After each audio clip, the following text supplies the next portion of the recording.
City of La Villa, City of Donna, Sullivan City, Present. City of Mercedes, City of Los Fresnos, City of McAllen, City of FAR, City of Raymondville, City of San Benito, City of San Juan, UTRGV, South Texas College, TSTC, Mr. Troy Allen, Littleton County Navigation District, Mr. Jim Darling, Mr. Oscar Garcia, Mr. Andres Chavez, and Ms. Lupita Sanchez. Present. We have quorum. All right, the next item is invocation, so please stand.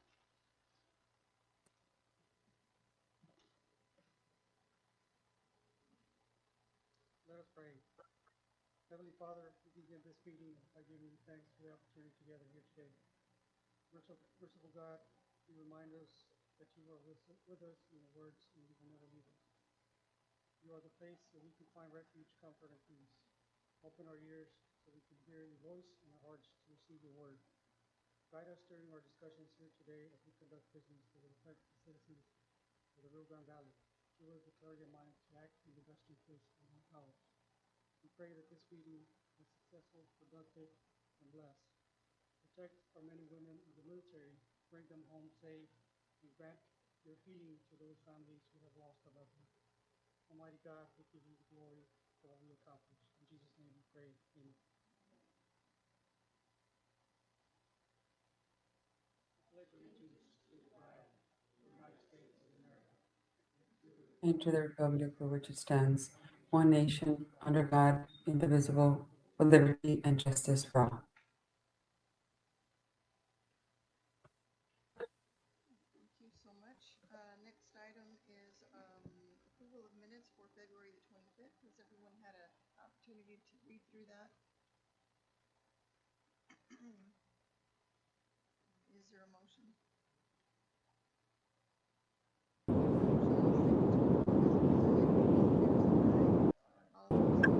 Motion carries unanimously.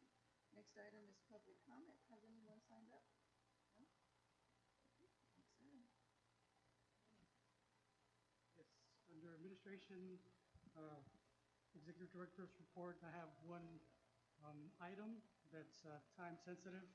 I did provide in advance a letter of support, but just want to give you some context as far as what this is about. Obviously, you already know because of the letter, but just for the audience and the members here. We first learned about this. Obviously, it's a vital position within our region, EDA region. Mr. Jorge Ayala, which I'm sure all of you know, he's coming up for retirement in April. He was in DC earlier this month when we found out of his retirement on March the 10th. While I was attending the National Association of Development Organizations in DC, Washington, DC. So he brought that topic up and also provided us with an update as far as the current administration's plans on the position. So as far as he's aware, as of that date, there was no plans to hire a replacement or backfill for his position. And so he's obviously was limited on the information he could provide. And so during that meeting in DC, obviously there was other council of governments there as well from Texas or from all the 5 or 6 areas that this economic development district covers.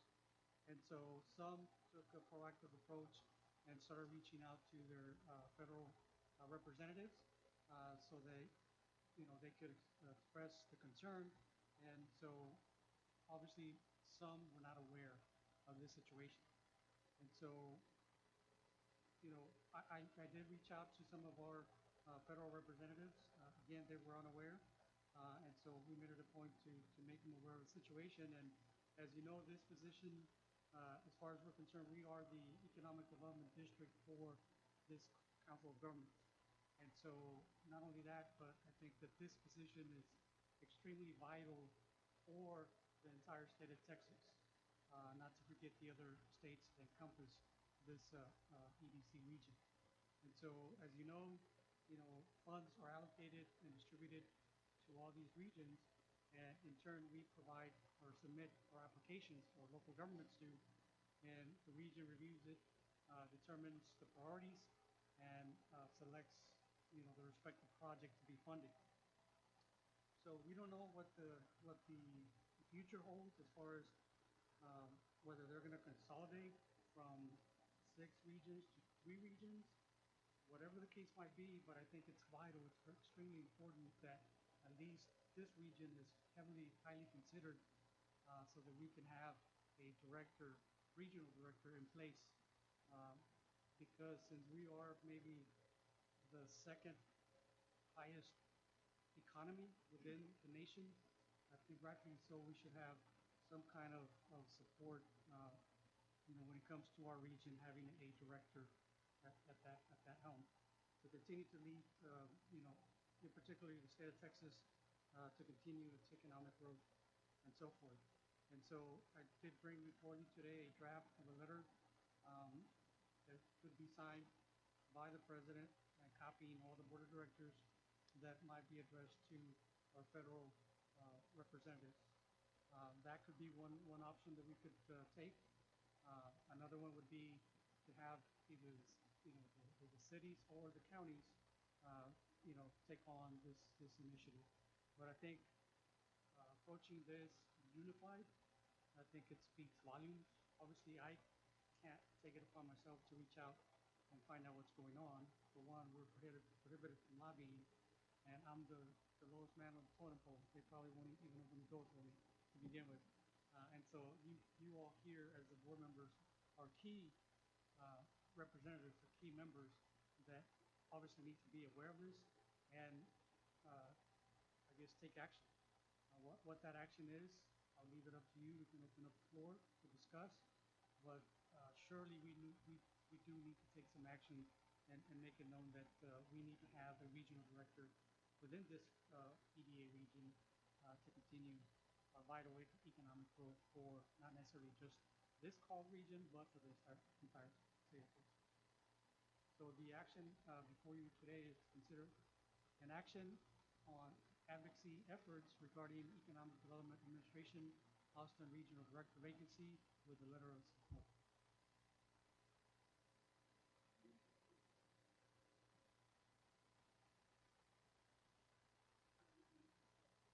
Yes. Yes, Jack. We reached out, and not only we, but other EDs from other regions, because obviously they cover a vast territory. But Senator Ted Cruz has been advised, Monica La Cruz, and Mr. Vicente Gonzalez. Okay. We should reach to Henry Cuellar as well, because he now represents the West, actually, in town. If he can, if he's a senior member of Congress, he can really help out as well. And we have a representative with Ana Flores, Ana Garcia, with Senator Cornyn. Important. So they can be aware, sometimes they can be a little block and effort for our region. Yes. And again, the letter that you have before you today, if approved, and this is the option that you would like to take, is already in draft and will be addressed to each of those federal representatives. I mean, I think the letter looks good because you're not advocating for any individual person or anything. You're just saying that the position is really critical, that it needs to be filled timely.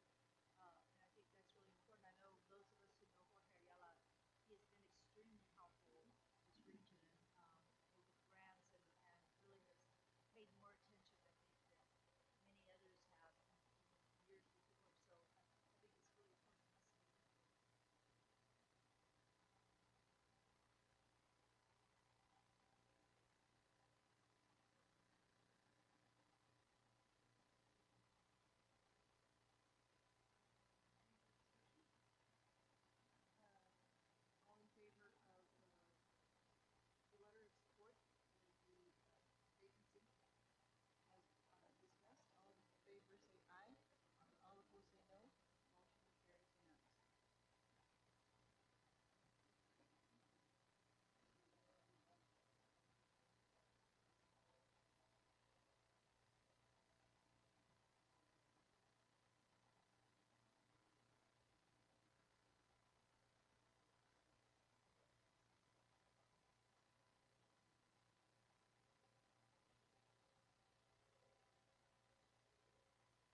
one together and send out what you need today. Thank you.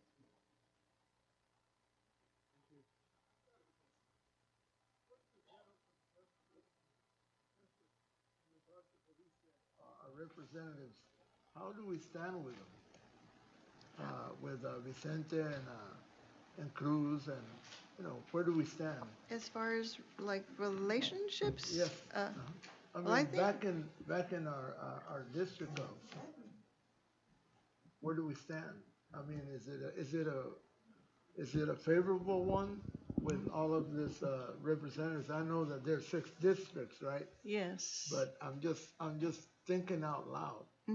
Well, I can only speak for myself, and I think that us as a COG have very good relationships, and individually, the city of Mission constantly reaches out to the senator's offices, and I think we have a very good communication and relationship with those in place right now. Of course, there is going to be some change, but I think that personally, I can say that we have a good relationship with them. I don't know if anybody else Yeah, wants pretty to much chime in. the representatives, and I'll talk with the city of McAllen and part of Hidalgo County, which I represent with Commissioner Fuentes as well. The communication with the offices of our representatives is very good. Of course, the senators are not here all the time, but the representatives are, and they are very responsive to the needs that we put out, or concerns that we put out. So in our thing, they're good. Vicente, good representation. Monica de la Cruz, good representation. Cornyn, Senator Cruz as well. And now Congressman Cuellar also have a point person here in Hidalgo County to go ahead and address some of the things. Yeah, and on behalf of UTRGV, since we're all over the valley, right, we work with both the federal representatives and we actually even go all the way to Laredo. So we've worked closely with Henry Cuellar over the many years. We work with also De La Cruz and with Gonzalez and with Cornyn's office. Ana is somebody we're in touch with all the time, and the same thing with Josh Rojas over in Cruz's office, and actually he helped us to keep some funding in place that was tempted to be cut with the Texas Manufacturing Assistance Center. So I feel like the relationships are good there. There's a lot of contact all the time. There was recently a South Texas Days where a lot of people from South Texas went up to DC to go and talk to the representatives, and also, make sure that the needs down here are known. So I think they do listen to us. Absolutely. I agree. Okay, thank you. And not to belabor the conversation too long, but just keep in mind that EDA is one of the programs that, for lack of a better term, is on the administration radar to do away with, even though it was reauthorized last year with funding and increases in funding. And so we don't know for all we know, they could be replacing that individual, but as far as coming directly from Mr. Ayala, there's no plans right now. And time is of the essence since he's retiring in April. And so if we just remain still, we might lose out on huge benefits.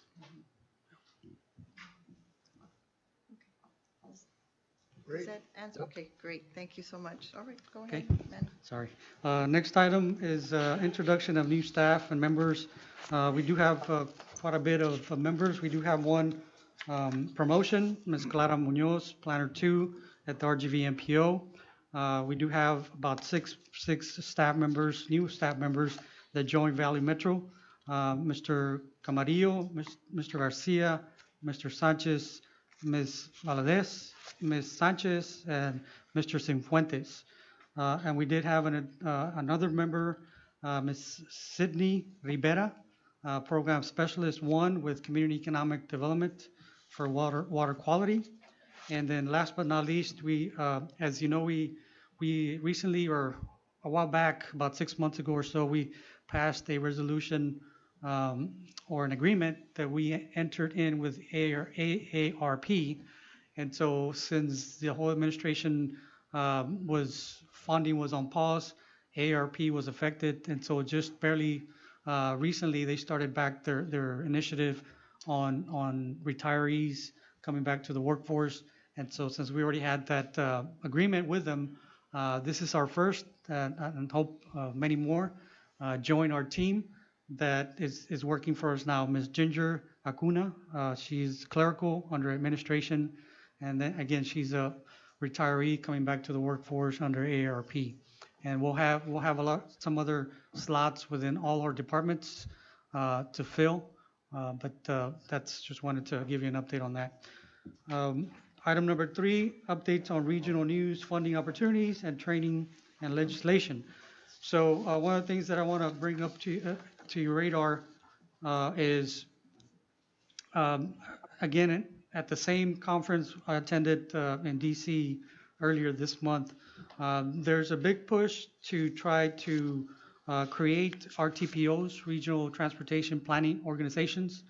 And so just as of recently, as of yesterday, as a matter of fact, we had our chair, ED, talk to TxDOT, and so it's a great opportunity, and it's highly likely that funding will be made available to councils of governments to start that initiative here in the coming year.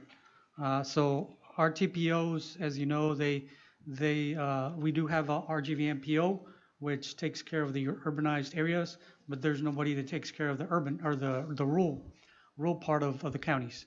And so this is where this RTPO concept comes in, fills in those gaps and identifies priorities for rural areas so that they can apply for funding. And so this is, I think, this goes back to before my time here in this chair, but I think back in 2008, I know there was a resolution passed by this board, signed by the president at the time, that supported the creation of a RTPO. And so just wanted to keep that on your radar. That's coming, hopefully this in the coming year. And so just be ready for that. And the funding is not necessarily similar to the MPO's huge pots of money, right? But it's more for planning purposes, to line up the rural areas on identifying those critical projects and prioritizing those projects, so they themselves can in turn apply for funding through FTA, TxDOT, whatever the case might be. And surprisingly enough, it's largely supported by the Local and Transportation Coalition. And I did pass out a flyer called the Basic Act. It should be next to you, so you can read up on that. But that coalition is comprised of, obviously, the National Association of Development Organizations, the National Association of Regional Councils, the Association of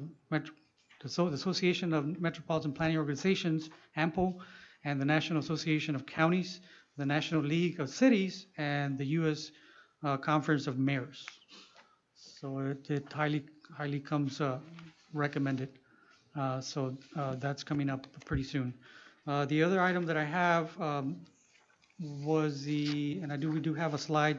We, as a small token of our appreciation, the LRGVDC sponsored and hosted a luncheon for the West Local staff who assisted with the tree planting event. For those of you that weren't here last month, hopefully when you came in, you saw the LRGVDC a little bit greener.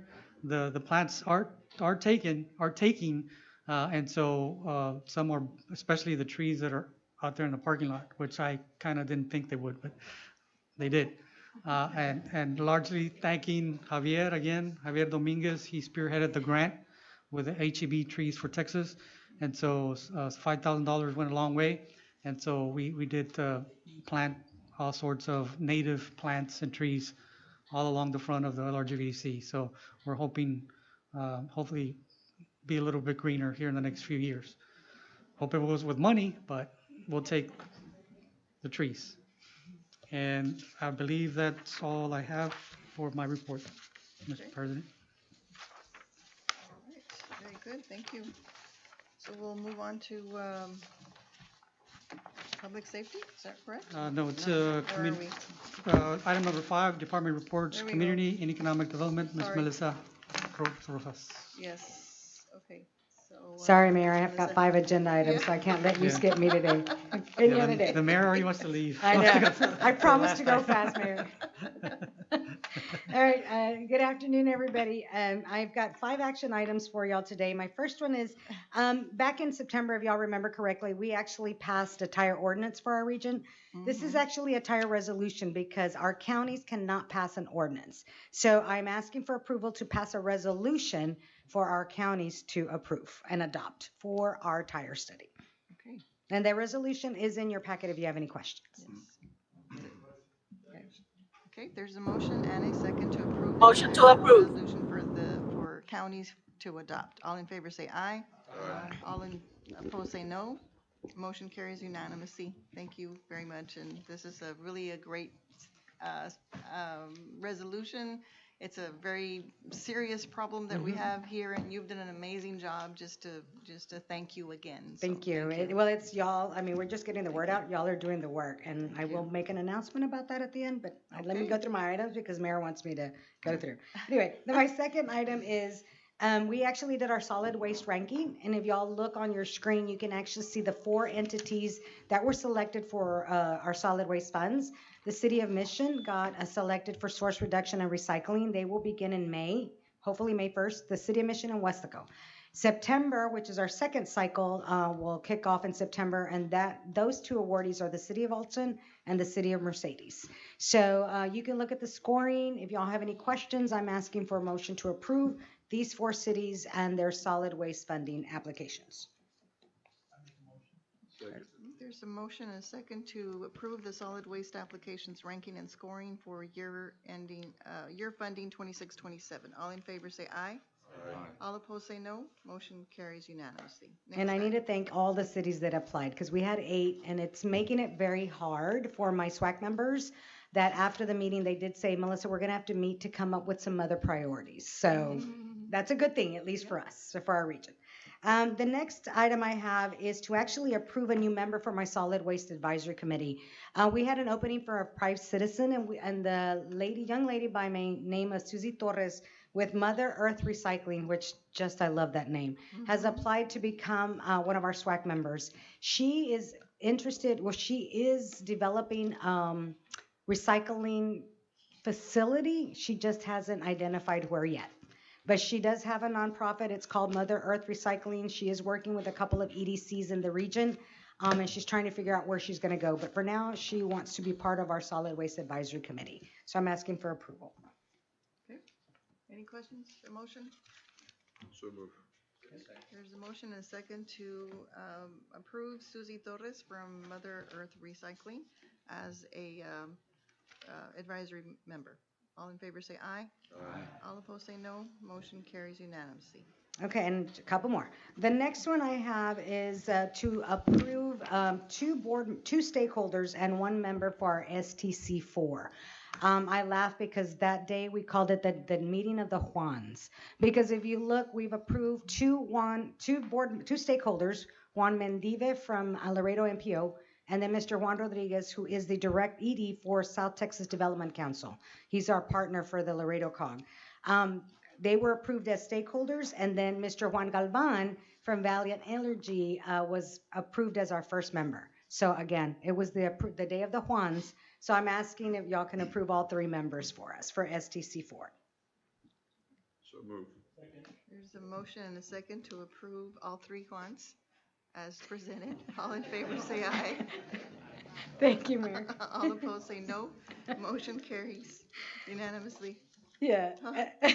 That was a qualification? Yes. Yeah, it was a qualification for that meeting. I was going to say Juanes, but I refrained. The Juanes, I know, it was the day of the Juans. And then the final one is April is always Fair Housing Month, and so we're asking for our resolution to proclaim April as National Fair Housing Month. Okay. There's a motion and a second to proclaim April as National Housing Month. All in favor say aye. Aye. All opposed say no. Motion carries unanimously. Thank you. And on that housing resolution, just FYI, we will be sending them out to your housing authorities. So please, if you want to support them, call them and tell them, hey, the Council of Government approved a resolution for April Fair Housing How can we help you? Can we support you? Stuff like that. That's what we're asking. Now, a couple of announcements. We are hosting a Texas Water Development Board application workshop, guys. It's going to be online. Queta Caballero with Texas Water Development Board is going to go page by page by page by page of the Texas Water Development Board application, because she says that a lot of our applicants miss little things. And if they miss the little things, their applications don't even move on to the next one. So she will be doing a workshop on April the 7th at 10 a.m. It's going to be virtual. The virtual link is on our website. If you're interested, send it to your planner, send it to your grant writers, send it to anybody who's interested to work on a Texas Water Development Board application. Couple of announcement. EDA, the Economic Development District, currently has 2 requests for proposals out, grant funds. One is for the supplemental disaster funding is still open. And then, of course, regular public works infrastructure. If you're doing a project regarding any of these funds and you want a letter of support from us regarding your project, please reach out to us. We'd be more than willing to give you a letter of support because it does give your application a little bit of weight. Now, final thing I'm going to say, and I wish I should have called Palmview, but I didn't. I need to congratulate the city of Palmview. They were the first city in our region to adopt the regional tile ordinance. We approved it here on the board September 25th. They got it on their agenda for November 3rd. And it was approved by the board of Palmview on November 3rd. So I will be going to Palmview on April the 7th to present them with a little something because they are the first city in our region to adopt our tire ordinance. And Mayor, Mission came in second. Okay. But currently we have 2 cities, both in Hidalgo County, but Palmview was the first one, and then Mission was our second one. And so thank you both to Palmview and Mission for passing the ordinance, and I encourage everybody else to do so. So, any questions on our report or anything I announced today? No? Then thank you very much. Have a good day. Thank you.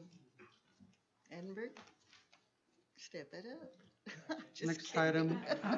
item B, Health and Human Services, Ms. Margarita Lopez. Okay.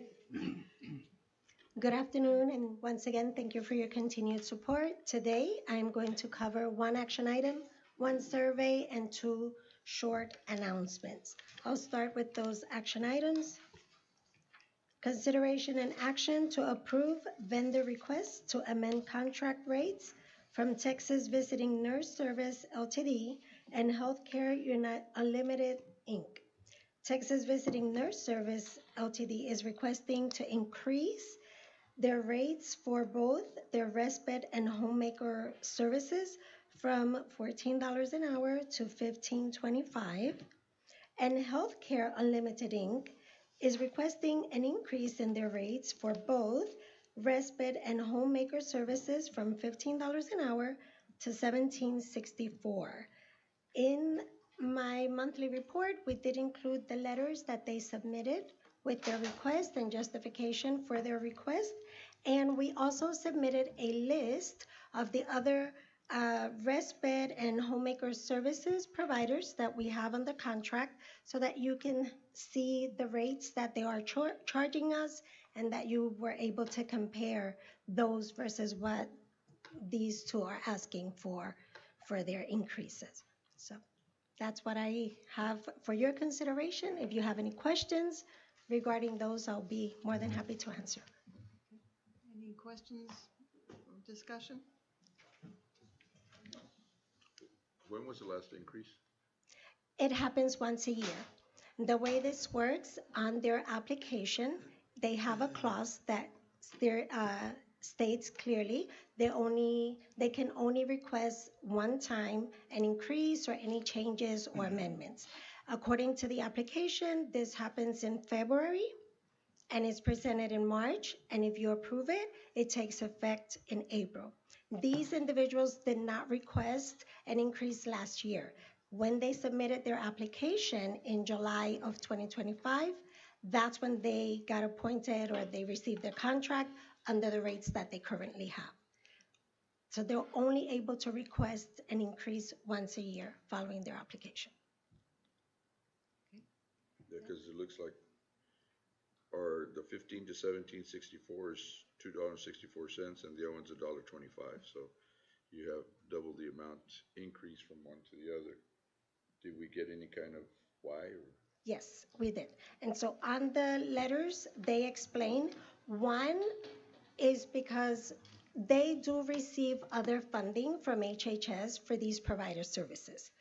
Last year, in 2025, we had more requests coming in because the rates that they're required to pay their employees was increased. So one of them is currently, let me fall back to my letters. One of them is currently underpaying their employees, and they need the increase in order to match or meet the required pay by HHS for these respite providers. So that's one of the requests. That one is Texas Visiting Nurse Services. They are paying $13 an hour. The mandated average is $13 an hour, and they're paying 12. So they were requesting to increase in order to be able to meet the required pay and also to have some money for their administration. The other one is requesting for the same reasons.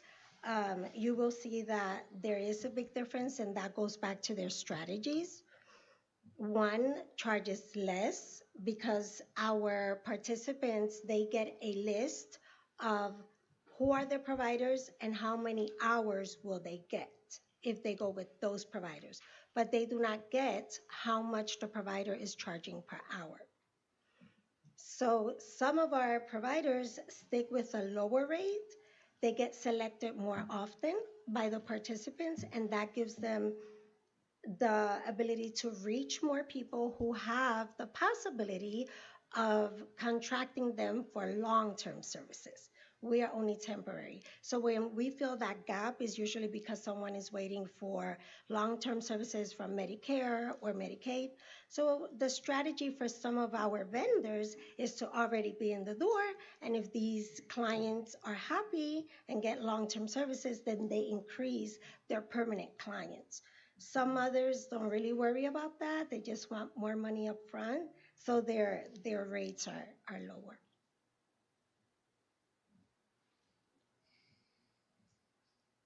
I just have one Do you feel question. comfortable with the increase of the rates?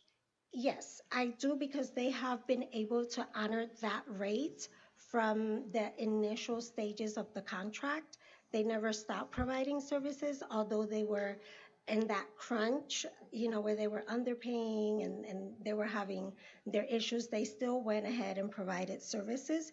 Also on the list, you can see that the highest rate is $22, and the lowest rate is $13.50. This really doesn't affect us because we don't select who provide the services. The client is the one who selects which provider they want. The reason why we have such a strict timeline and only allow them to request any increase once a year is because it allows us to control the budget better. A couple of years ago, they were able to request these increases at any given time. And then imagine for us to be able to budget whatever funds we have from Title III for the year, it was just impossible because you're going up and down. And also because our clients will receive less hours. So we are comfortable because at the end of the day, we are only going to make an amendment to the budget once if it comes to that, and it's our clients who select them. Okay. Any other questions? Sir? This is decided, the clients decide which entity they want to provide the services. Mm-hmm. How do they reach out to the clients? What are the big difference in what they get reimbursed? They cannot reach out to our clients. What happens is we conduct the assessment, we get everything ready, and of course, we have to educate our participants, and the participant is the one who says, this is who I'm going to go with, and then our case managers are the ones that make those contacts. We do not disclose to the client how much we pay the entity per hour because in some cases, they're able to get someone who's already providing care to be the care provider. And when that happens, they assume that they're going to get paid what the agency is getting paid from us. So we don't show them how much we pay the agency. We just show them how many hours of service they will get through the agency paid by us. Okay. Any other questions? Make a motion to approve. Second. There's a motion and a second to approve the amended contract rates as presented. All in favor say aye. Aye. All opposed say no. Motion carries unanimously. Thank you. Thank you. As part of the packet, I did include a survey. We sent the hard copy, we sent a QR code. If you haven't had the opportunity to fill that one out, I do ask for at least 2 minutes of your time to complete it. That survey is going to provide us information needed for our area plan. I've been working on our area plan. We've had roundtable talks. We're going out to all the counties to collect information, have listening sessions, and so your input is extremely important so that we can add those to our area plan draft, and you will receive the draft in your next meeting in April. And so if you have time and you can fill it out, that'd be great. We compressed it. We turned it into less than a full page, so it won't take much of your time. The other announcement that I have is we do have our live conference ready to go for this Friday. As always, we are fully sold, and so we are expecting to be at capacity on Friday. Other than that, that concludes my report, unless you have any other questions. Thank you. Thank you. Okay, Next item, item C, Public Safety, Emergency Services, Criminal Justice, Homeland Security, Mr. Cesar Merlo. And 911. And 911. Yes, sir, thank you. Good afternoon, Mayor and Board of Directors, Cesar Merlo for Emergency Services. Only one item on the docket today, taking a break from the galaxy of action items I've had in the past. So, item 1 is consideration action to approve the interlocal cooperation agreement between the Lower Grand Valley Development Council and the County of Hidalgo to finalize the transfer of grant funded emergency communication equipment, ham radio equipment for the Hidalgo County Emergency Communication Headquarters project. Any questions or comments?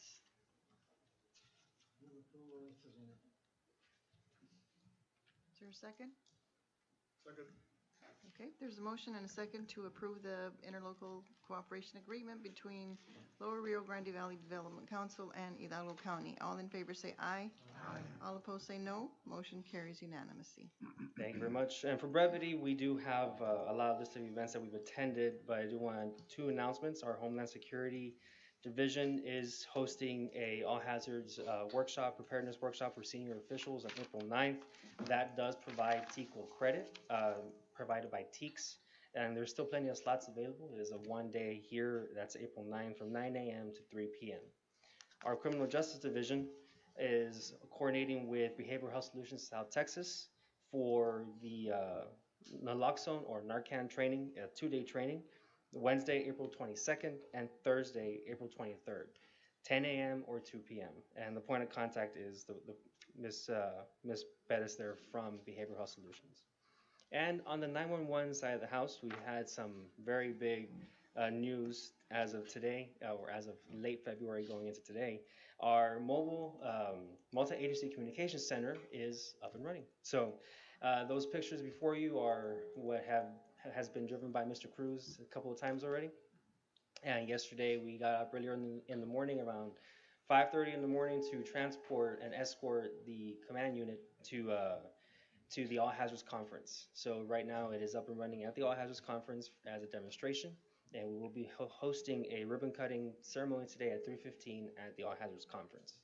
The other stuff coming up with this is pretty impressive, but it is here and it is awesome. So pending any questions, that's all I have. And that conference is at At McAllen. McAllen, right? Yeah, so we have to rush that way. Okay, okay, okay, very good. Thank you very much. Thank you. Item C2, Public Police Academy Program, Mr. Javier Solis. Good afternoon, everyone. I don't have any action items. I'm just going to give you a quick update of where we're at with our police academy. Our 231st Westlaco Academy is in their final week of training. Last week, they conducted a live active shooter exercise. And I'd like to take this opportunity to thank all my co-directors, my colleagues. Thank you all so much for your support in sending staff members to participate in those scenarios. I think that they walked away with a lot of insight and a lot of education on active shooters. So I thank all my colleagues for your support. They are in the final week of training. They will be scheduled to take their TCOL examination on April 7th. Their graduation is scheduled for April 13th, 2026 at 6 p.m. and that will take place at the Knapp Hospital Conference Center. Our City of Mission Academy 232 class has completed training on Texas Traffic Code. Currently, they are taking training for standardized field sobriety to be able to recognize impaired intoxicated drivers on our roadways. We're currently seeking volunteers for next Tuesday if anybody wants to go have a couple of cocktails for free. We're going to be doing a wet lab, and we need people to practice on. So if any of you are interested, the invitation's out there. Give us a call, and we'll be happy to accommodate you. Mayor? Yeah, well, yeah. They'll volunteer. Yeah, we're volunteering.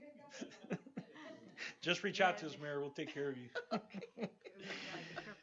Our LRGV Academy class 233 is set to commence next Thursday. We had originally scheduled it for Friday, but we realized it's Good Friday. So we're going to kick that off with orientation next Thursday on April 2nd. We have completed the background process on over 40 individuals. I'm happy to report that we will start that academy with 30 individuals. And it will take place here at the COG. We're going to be running it out of the Ken Jones in the evening. It'll be from 6 p.m. to 10 p.m. And it'll be a 10th month program, as that academy is going to be a part-time academy. We're also preparing to launch our 234th Police Academy in Rio Grande City. We will begin the background process for that starting in April. So by the beginning of May, we'll be running 3 concurrent academies throughout the Rio Grande Valley. I am preparing an action item for you next week. Next board meeting, because we're currently working to establish an interlocal agreement with police agencies in Cameron County. We've noticed that there is a need to provide more in-service training in Cameron County. So we're working with our partners to establish an interlocal agreement. Hopefully we're able to bring that before you next month at our next meeting. For my current monthly report, we did have a total of 3 in-service courses. We trained a total of 26 officers. We instructed 48 hours of class time for a total amount of 376 contact hours. For our first quarter, that brings us to 332 officers trained, providing 418 hours of instruction, and we are currently sitting at 5,094 contact hours. So we're very busy at the academy. That's all I have for today, unless you all have questions. Very good. Thank you so much. Thank you all very much. May you all have a wonderful afternoon. Thank you. Likewise. So before I move on to transportation, just falls under public safety, under Homeland Security. Just making aware, I think I provided this last month, but the 2026 SHSP or State Homeland Security Grant Program applications have been submitted. We're just waiting for the state to release them. And so since there's a stringent deadline for us to submit as per the state, we will not be able to schedule them in accordance with this board meeting. So therefore, I would need to call in the executive committee to come in, or the mayor and the rest of the 4 members, to review and approve, and then ratify it at the following regular meeting. And so we anticipate that the batch of applications from this region will be released from the state right around April 1st or 2nd, and we have 2 weeks from that time to get it approved and submitted. So just identify for executive committee and just knowledge for the board members. Okay, we'll schedule it after the meeting. Okay, thank you. And the next item, transportation, Valley Metro, Ms. Sandra Carrizales. Good afternoon. I don't have anything as exciting as 911, but I do have an increase in ridership of 18%. So in the case that you do take up his advice to head out, we can definitely provide a ride home as long as you are accordingly functional.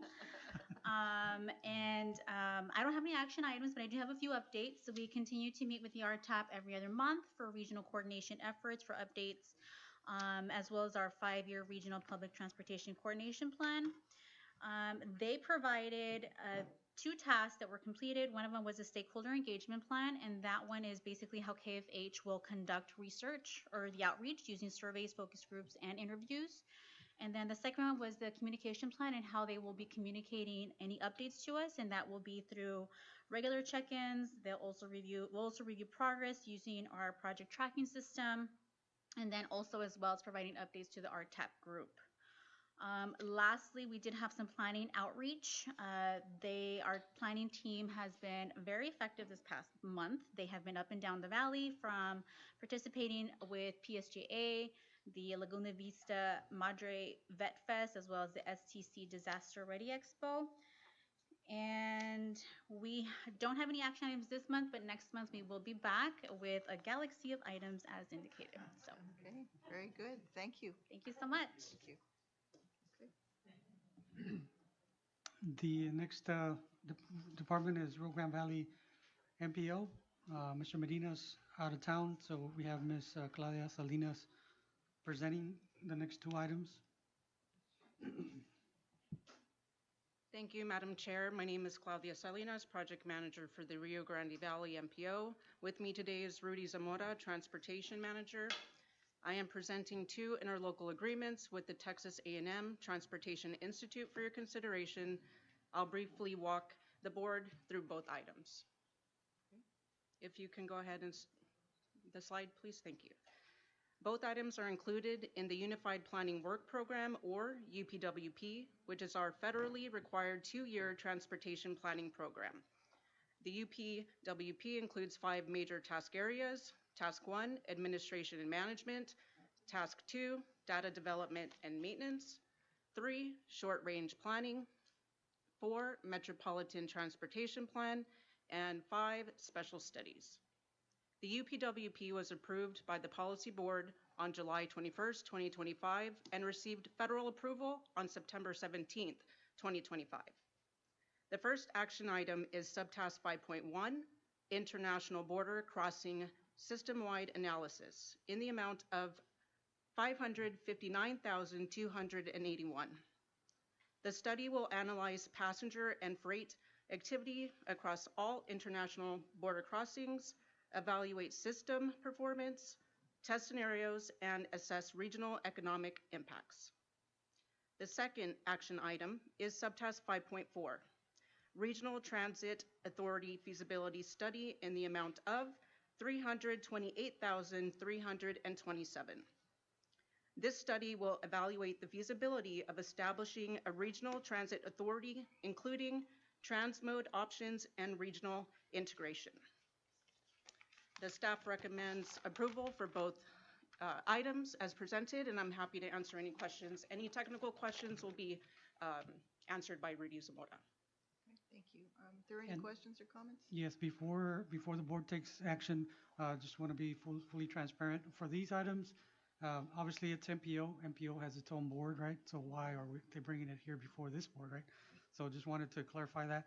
So in the past, the MPO typically would not have projects such as these, or if they would, it would be minimal. And so since we are the physical agent of the MPO, and basically we pay the vendor, that's why they come before this board for full transparency and to get approval. Now, I will recommend that with your action, your formal action that you take today, is to make it contingent upon RGV review and approval, or RGV MPO Policy Board review and approval.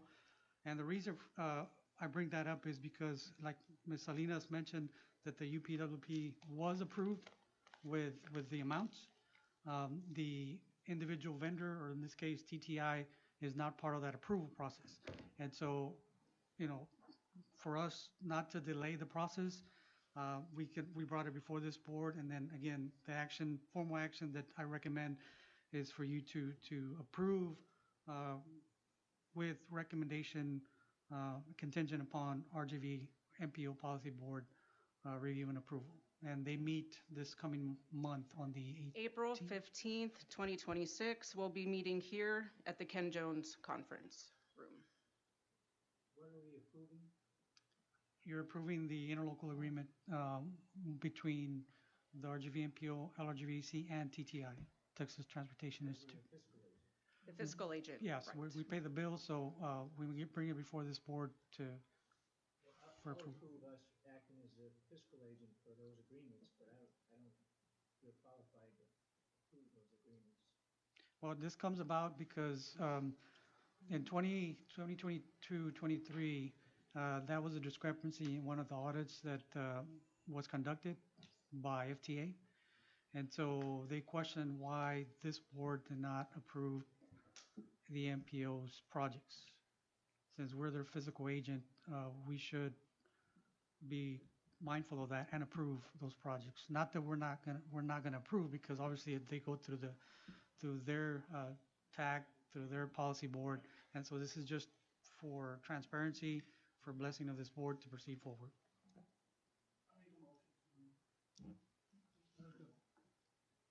Okay, there's a motion and a second to approve both items. Yes.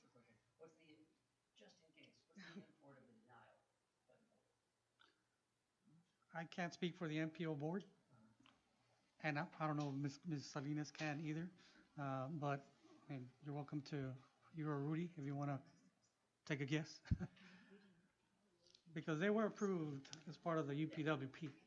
Correct. And then thank you TTI. so very much for having us. Rudy Zamora? Good afternoon, everybody. Madam Chair, Mayor, good to see you all, and good afternoon. Rudy Zamora with, I'm a transportation manager with RGV MPO. And just to clarify, as Manny was mentioning, our Transportation Policy Board has already approved the Unified Planning and Work Program. It's a federal document. It's required for planning studies such as this.